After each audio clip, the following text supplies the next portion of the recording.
예, 마켓 주민 시간입니다. 조금 전에 예고해 드린 것처럼 2차 전지는 정말 대세 흐름이고요.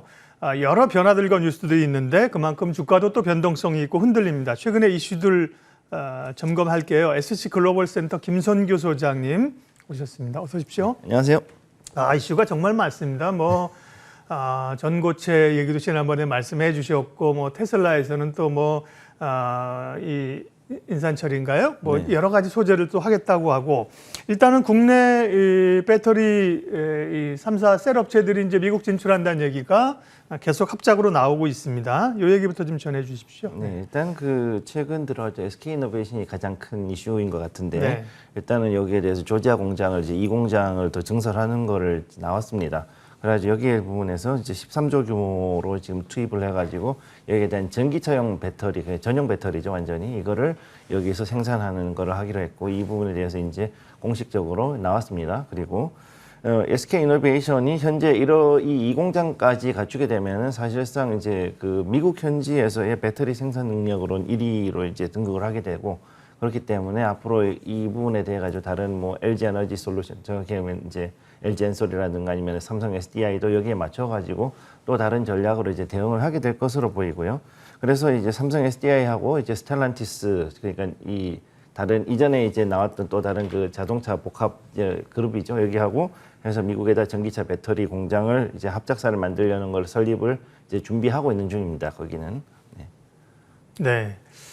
그러니까 SK 이노베이션은 진출한다고 했었고, 삼성 SDI가 이제 언제 하느냐인데 스텔란티스하고 이제 하겠다는 얘기가 나오고 있는 거고요. 네. LG 엔솔도 또 스텔란티스랑 또 합작법인 설립한다는 얘기도 있었습니다. 그죠? 네, 지금 스텔란티스가 두 개의 합작법인을 네. 만들어가지고 양쪽에서 다 같이 이제 배터리를 받으려 그러는데, 네. 왜냐하면 스텔란티스 안에 있는 차량 그룹 안에서 배터리를 이 차량 브랜드별로 이제 나누어주는 작업을 해야 되니까 그거에 대해 가지고서 좀 작업이 좀 들어갈 것 같습니다. 네. 그러니까 완성차 업체들도 포드도 그렇고 스텔란티스도 그렇고 이제 워낙 2차 전지 수요가 많고, 그리고 이제 방식에 따라서 리스크도 있기 때문에 이런 소재를 받는 것도 다양하게 좀 다변화를 하려는 것 같아요. 그런 점에서 국내 3사뿐만 아니라 일본의 파나소닉, 토요타, 중국의 CATL, 여기도 미국 진출을 또 한다면서요. 네, 원래 파나소닉은 처음에 원래 테슬라하고 같이 이제 제일 처음에 했던 공급업체였고, 네. 그랬다가 이제 2차 전지를 이제 우리나라 업체들이 또 들어가고 CATL도 잠깐 들어가고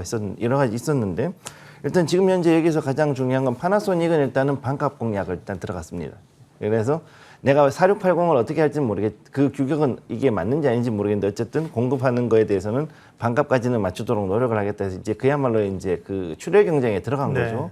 그래서 이 부분이 되게 중요하고, 토요타 같은 경우는 지금 현재 미국에다가 배터리 공장을 이제 다시 또 신설을 해가지고, 그래서 여기에 대략 한 4조 3천억 원 정도를 투입을 해서 역시 SK 이노베이션이나 아니면 LG 화학 같은 데를 어느 정도 견제를 하는 그런 모습을 이제 보이려고 하고 있습니다.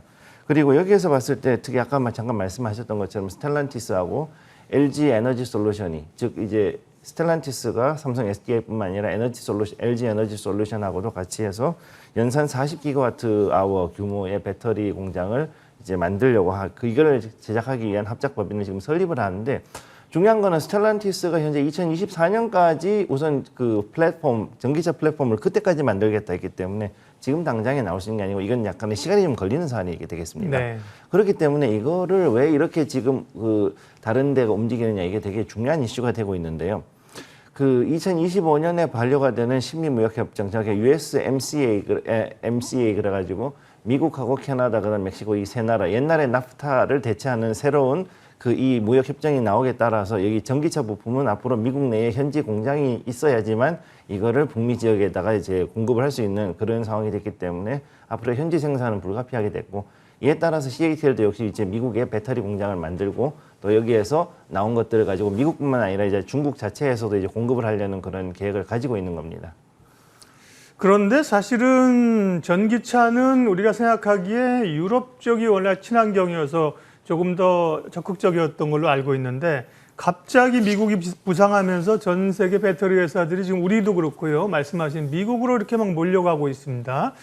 그런 변화는 어떤 이유에서인가요? 네. 일단 가장 중요한 거는 그래서 이제 내연기관 차량에 대해서 이제 더 이상 용인하지 않고 앞으로 이제 이거를 퇴출하고 이제 탄소 중립으로 가기 위해 가지고 가장 중요한 건 우선 민간 부문에서 즉 일반적인 소비자 즉 가정에서 사용하는 이런 탄소의 배출량을 줄이기 위해서 우선은 친환경 정책을 드라이브를 거는 과정이 일단 첫 번째 이유가 되겠고요. 그다음 두 번째가 뭐냐 하면은 지금 여기서 일단 자국 우선주의를 자꾸 이제 드디어 미국이 또 꺼내들기 시작했고 여기에 대해 가지고 일단 지금 가장 중요한 거는 현재까지는 중국의 북경이 가장 이 전기차 인프라가 제일 잘 돼 있거든요, 사실은.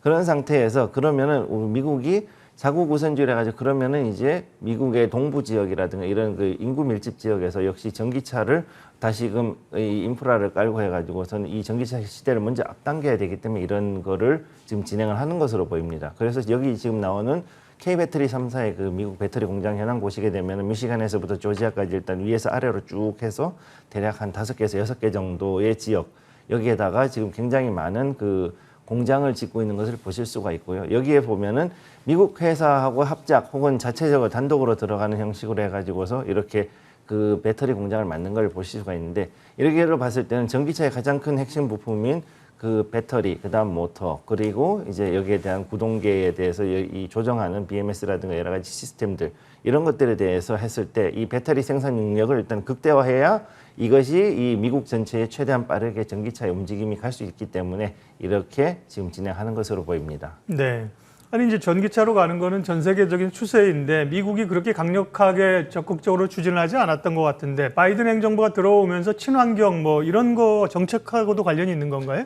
네, 사실 이건 친환경 정책하고도 상당히 관련이 있습니다. 네. 그래서 요거는 지금 우선은 그 미국이 전 세계의 에너지의 거의 절반 정도를 다 혼자서 소비하고 있는 나라이다 보니까 네. 그러면 여기에서 미국이 자체적으로 생산하고 있는 탄소도 가장 많은 수준이거든요, 지금.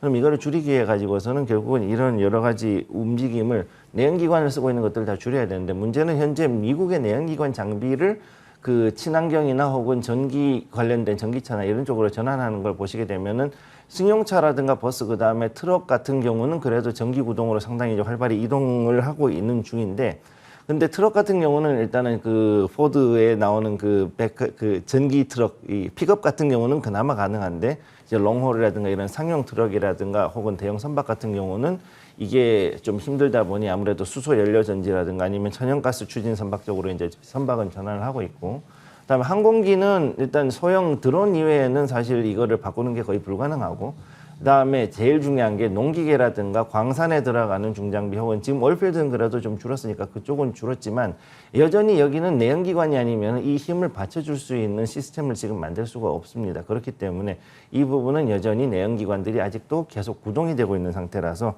이 부분들 특히 이제 제일 중요한 건 농기계하고 중장비 그다음 항공기 이 부분들이 과연 전기라든가 친환경 에너지를 바뀌는데 시간이 얼마나 걸릴 것이냐가 가장 중요한 이슈가 될 것으로 보입니다. 네. 미국이 최근에 2차 전지 전기차 시장을 확대하는 그 얘기들을 봤고요. 다만 사실은 미국에 우리가 이해 못하는 게 왜 그렇게 총기 사고가 나는데 총기 규제를 안 하냐. 뭐 서부 시대 이런 문화적인 것도 있지만 그 방산업체 무기업체들의 압력도 적지 않다는 거잖아요. 네. 그런 점에서 친환경 2차 전지 이런 게 나올 때 석유업체들의 반발도 만만치 않다면서요. 지금 이제 이 오일 메이저들의 반발도 지금 굉장히 강하죠. 네. 굉장히 강한 상황이고 지금 2050년까지 일단 넷제로 정책에 참여한다고 이제 쉐브론은 일단 지난주부터 발표를 했는데 네. 문제는 이 것들이 자기들이 울기며 겨자 먹기식으로 해가지고 그 프락시 대결에서 그 행동주의자들이 모여가지고서 이렇게 밀어붙였기 때문에 가능한 거지 원래 이 경영진의 의도는 전혀 그렇지 않았다라는 겁니다. 그렇기 때문에 현재 친환경 정책 때문에 오일 메이저들의 매출이 굉장히 지금 줄어들었고 이에 따라 순이익도 상당히 급감을 하고 있는 상황인데 여기에 대해 가지고서 일단은 다음 레벨 즉 좀 더 높은 단계의 그 친환경적인 화학 제품이라든가 아니면은 그 각종 그 수소 추출 수소라든가 그다음에 부생 수소를 이용한 각종 수소 연료 전지의 인프라를 개척하는 그런 부분에 대한 비용 투자가 들어가야지만 이것이 이 석유업체들이 좀 더 원활하게 그리고 원만하게 이 단계를 넘어갈 수 있을 것이라고 보고 있습니다. 네. 뭐 저항은 있겠지만 2차 전기차로 가는 거는 전기차 수소차로 가는 건 뭐 대세일 텐데요. 근데 2차 전지 업체들도 이제 고민은 있는 게 또 원자재 가격이 많이 오르기 때문에 이게 이제 2차 전지 소재나 셀에도 영향을 미치는 원가 상승 압력이잖아요. 최근에 그런 부담들은 영향이 어느 정도일까요? 지금 가장 큰 이슈는 일단 리튬하고 코발트가 주 재료이기 때문에 네. 이거에 대한 가격, 그 저게 이 두 개의 원소에 대한 수급, 이 원자재에 대한 수급이 가장 중요하고, 그 다음에 여기에 또 다른 것이 은박, 그 알루미늄 박하고 동박을 만드는 게 중요한데, 문제는 구리값도 최근 들어가지고 이번 주 들어 상당히 빠르게 가파르게 올라가기 시작했고, 알루미늄은 최근 들어가지고 엄청나게 많은 그 상승을 하고 있습니다. 그렇기 때문에 이 부분들이 이제 가장 그 배터리 가격의 원가를 상승시키는 가장 큰 원인이 되고, 이것의 원인은 역시 코로나 팬데믹으로 인해서 광산이 폐쇄가 되는 바람에 원자재 가격이 폭등이 이제 이어지게 된 거죠.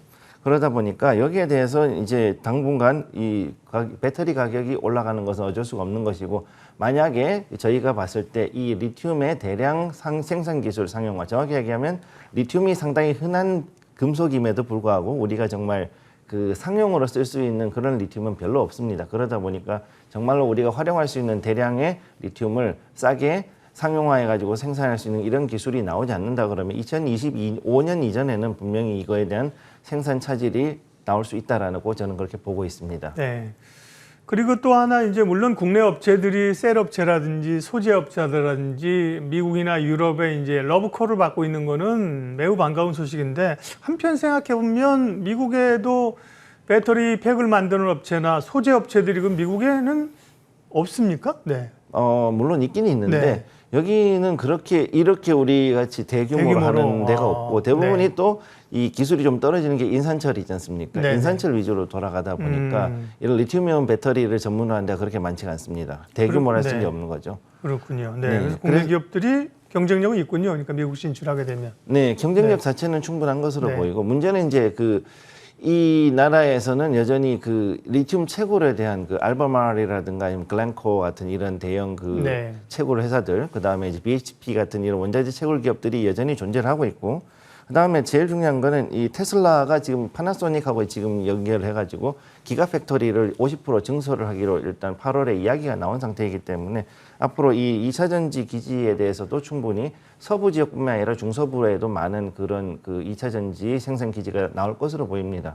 현재 가지고 있는 이 미국의 잠재력으로 봤을 때는 글로벌 투자를 진행할 때 엄청난 위력을 발휘할 수 있고, 특히 지금 그 폐광을 재생하는 그런 사업을 진행을 하고 있는데, 붕산광산에서 보통 리튬이 광으로 나옵니다. 그렇죠. 폐광에서 나오고 있는데 이게 일반적인 브라인 방식, 즉 연모에서 추출하는 것보다 거의 몇십 배에 가까운 농도의 리튬을 뽑아낼 수 있기 때문에 이 광산을 개발한 게 앞으로 또 주요한 그 이슈가 될 것으로 보입니다. 2차 전지에 대한 궁금증이 굉장히 많으실 겁니다. 오늘 또 주가 변동성이 대단히 크게 나타나고 있기 때문에 더 그런데요. 2차 전지 업체 김선규 소장님이랑 말씀 나누고 있습니다.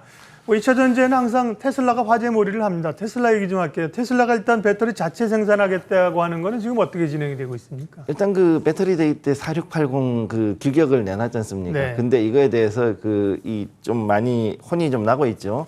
일단 여러 가지로 봤을 때 안정성이 검토가 되지 않는다라든가 너무 가격을 후려쳤다 뭐 이런 얘기들이 나오고 있고, 특히 중요한 게 뭐냐면 이제 그 경쟁사 중에 하나의 루시드라는 회사가 있지 않습니까? 여기는 이제 자기네들이 LG화학 가지고서는 이제 쓰고서는 하는 말이, 우리는 이걸 가지고 837km까지 갔는데 너네는 왜 아직까지 600km를 못 넘어가니, 이렇게 하고서는 4680 배터리 기술을 그냥 좀 폄하해 버렸어요, 사실 대놓고. 그러다 보니까 이런 부분에 있어서도 이제 화가 난 테슬라는 분명히 어떤 대책을 세울 것이고, 여기에 대해서 이렇게 봤을 때 결국은 가장 중요한 건 배터리 가격에 대해 가지고서는 가격을 자꾸 내리라는 압력이 이제 들어온다는 거죠. 문제는 이제 원가는 자꾸 올라가는데 가격의 하방 압력이 들어오면은 결국 2차 전지 업체들이 그만큼 그 위아래로 압력을 받으니까 그만큼 힘들어질 수밖에 없는 거고, 이렇게 되면은 이 완성차 업체들의 입장에서는 결국은 이거를 이 입찰을 주고서는 제기를 싼 업체들로 해가지고 자주 교체를 하는 그런 일들이 벌어질 수밖에 없습니다. 네. 오늘 또 테슬라와 관련해서 중요한 뉴스가 앞서 오프닝에 제가 잠깐 언급했는데요. 테슬라가 우리 기업들이 지금 주로 NCA로 생산하는 거잖아요. 니켈, 코발트, 알루미늄인데 네. 리튬 인산철 LFP 배터리를 스탠다드 레인지 전기차에 적용한다.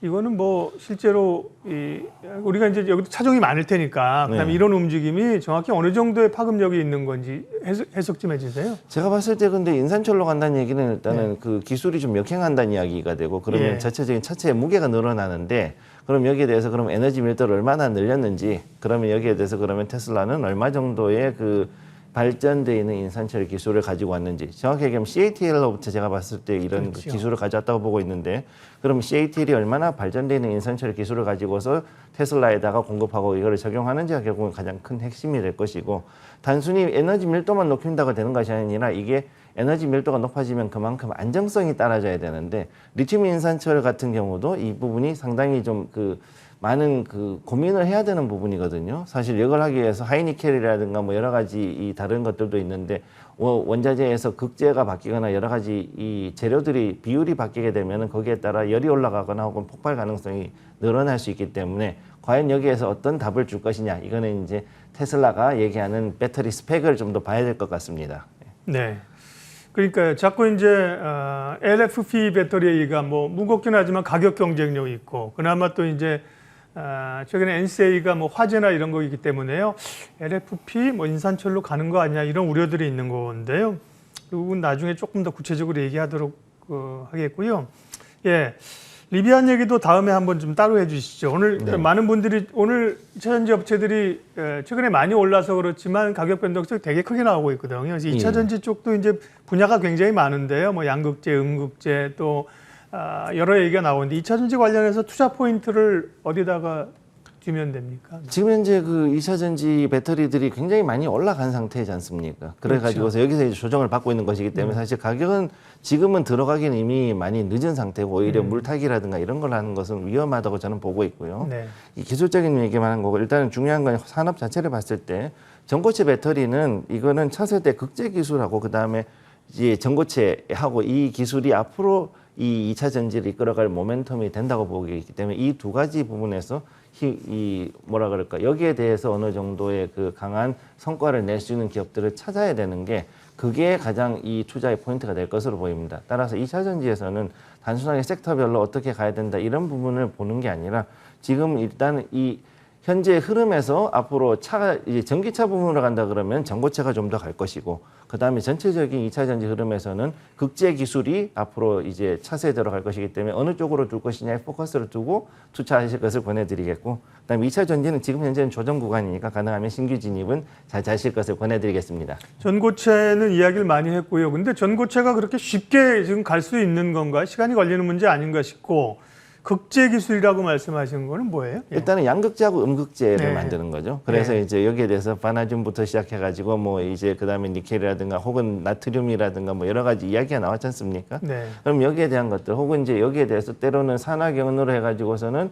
그 연구에서 연구 논문이 나오는 것들 중에 혹은 여기에 대해서 에너지 밀도를 어떤 부분을 높였다라든가 이런 거에 대한 기사들이 나올 때 그거를 면밀히 검토를 하셔야 됩니다. 네. 2차 전지 업체들이 오늘 꽤 많이 흔들리고 있어서요. 낙폭을 그래도 조금 좁혀오고 있고요. 뭐 그래도 버리고 갈 수 없는 섹터가 2차 전지이기 때문에 우리도 계속 공부를 하고 있는 겁니다. SC 글로벌 센터 김선규 소장님과 오늘 이야기는 여기까지만 하도록 하겠습니다. 고맙습니다. 네, 감사합니다.